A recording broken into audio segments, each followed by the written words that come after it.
पंजाब भर के तालीमी इदारों में मौसम सरमा की छुट्टियों का नोटिफिकेशन जारी कर दिया गया है। PNI न्यूज़ के मुताबिक पंजाब हुकूमत ने तालीमी इदारों में छुट्टियों को 2 मुख्तलिफ फेस में तकसीम कर दिया है।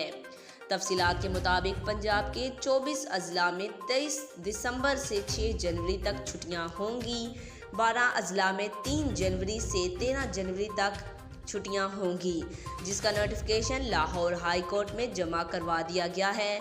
23 दिसंबर से 6 जनवरी तक छुट्टियां वाले अजला में सरगोदा, कसूर, सियालकोट, नारोवाल, फैसलाबाद, साहिवाल, गुजरात, पाकपतन, गुजरांवाला, शेखुपुरा, ओकाड़ा, वहारी, खानेवाल, लाहौर, खुशाब, हाफजाबाद, मुल्तान, टोबा टेक सिंह, भावल नगर, भावलपुर, मंडी भावलदीन, लोधरा, ननकाना साहब और झंग शामिल हैं। जबकि 3 जनवरी से 13 जनवरी तक छुट्टियों वाले अजला में राजनपुर, लीला, जेहलम, मियांवाली, अटक, मुजफ्फरगढ़, चकवाल, बखर, रावलपिंडी, रहीम यार खान, DG खान, चिन्योट शामिल होंगे। आज तक के लिए इतना ही। जाते जाते आपसे गुजारिश है, वीडियो को लाइक करें, चैनल को सब्सक्राइब करें, दिए बेल आइकन को दबाएं, कमेंट में अपनी राय का इज़हार ज़रूर करें।